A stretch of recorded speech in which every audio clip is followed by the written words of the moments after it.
is finely milled.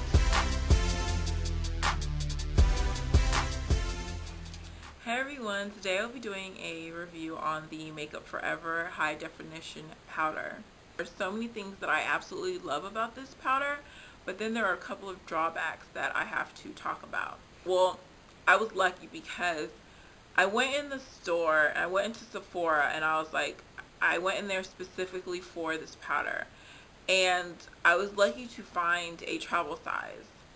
And I'm very happy that I bought the travel size because I think the full size was like $30 or $35 and the travel size is $15. So I got the travel size. And what I love about this powder is it's a wonderful finishing powder. It really tops off your makeup. It really makes you look like, you know, flawless basically. It covers your pores. If you have large pores, it covers them. It makes it look like you have no pores. And I have pores. I have pores that typically show through any bit of makeup. And this covers my pores, makes my face look flawless as far as that. Along with that, my face gets super oily, which is probably why I have acne. My face gets oily within probably an hour of putting on makeup. And I have found nothing in this world that has ever prevented my face from getting oily or looking oily. I've tried every drugstore product ever. I've tried, you know, drugstore products that were made for black women, and then I've tried drugstore products that were made for all women. No matter what drugstore product I use, my face would be oily within an hour, and I would either have to blot, or I'd have to apply more makeup, or I'd always have to do something. And the reason why I wanted to try this powder is because I wanted something that would prevent me from looking oily. Like, that was so important for me.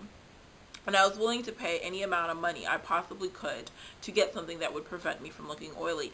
And this does that. This completely and absolutely prevents me from looking oily for hours on end. I wore this shopping one day. And usually when I go shopping, sometimes, you know, I get a little hot, I get a little flustered, trying on clothes, you know, moving around in hot stores with a ton of lighting. And I usually get oily when I go shopping. And I shop for hours on end. I shop all day. And I remember the first time I used this and I went shopping and I got back in the car and I looked in the mirror and I had no oil on my face and I was amazed. Especially my nose. My nose gets super, super oily. And my nose was barely shiny. Like, it was amazing. Like I said, it covers, you know, or conceals or gets rid of your pores if you have large pores. It prevents you from getting oily, and it basically finishes off your foundation, your powder, your blush, and your contouring. It makes it look like everything was just airbrushed on.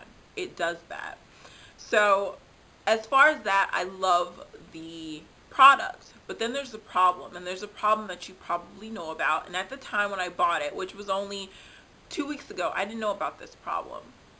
There's a problem with it making it look like you have a white cast over your face, especially when you use flash photography. And I didn't know about that. So I took my all over face brush, or e.l.f. complexion brush, and I just put it in there. And I just put it all over my face like it was nothing. And I buffed it in, but, you know, as much as this type of brush could buff.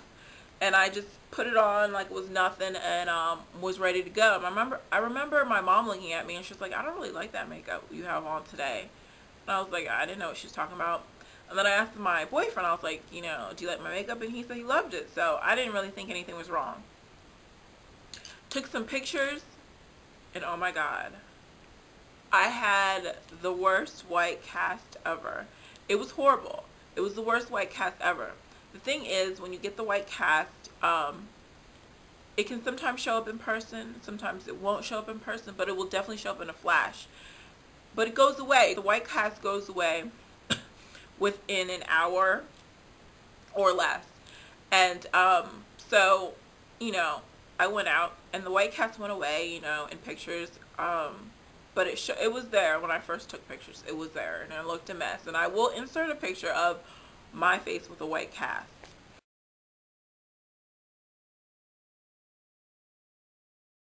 So I knew immediately I needed to research how do I apply this and prevent the white cast. I went on YouTube and I went, searching. And I mainly heard about the white cast, but I never heard anyone really tell me how do I prevent this white cast. So that's what I'm going to do today. I'm going to tell you how do you prevent the white cast. What I did, and it took me probably 2 weeks to figure this out. Like, I just figured out how to prevent it like 2 days ago. What I realized is this sort of brush will not work. You need a flat top brush that has shorter bristles.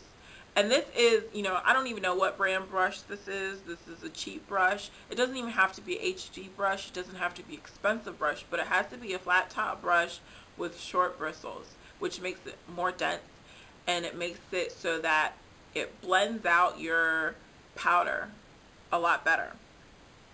And what I learned that I have to do is you have to be very light-handed. You take your brush and you dip it in and you stipple it on your face. So I dip it in and I stipple it on my nose, my chin, my cheeks, and my forehead, and then I blend it out. And then I do it one more time. I stipple it into the powder.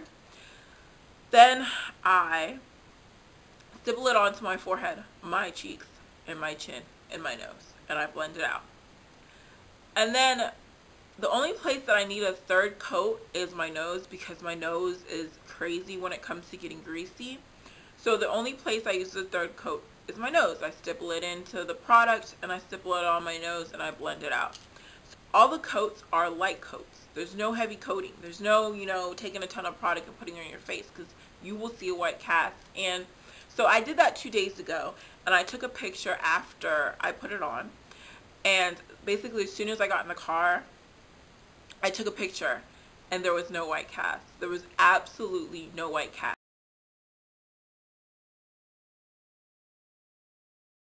Like, that type of application worked completely well for me. Like I said, flat top brush, short bristles. It blended it out so well. No matter how many times I used this brush and tried to blend, it wouldn't work. Even my Kabuki brush that has longer bristles, it didn't blend enough. And so now I love this even more.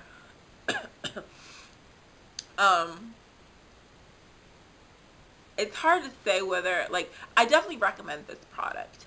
And I recommend it more if you're able to find the travel size, because you can work with it and decide if you can get it to work with you. I think it would be a lot to pay $30, $35, however much this costs, and not have it be able to work with you, because you have to be able to work with this product. You have to know how to work with this product. So if you can work with this product, I would recommend it. If you know how to work with makeup, I would recommend it.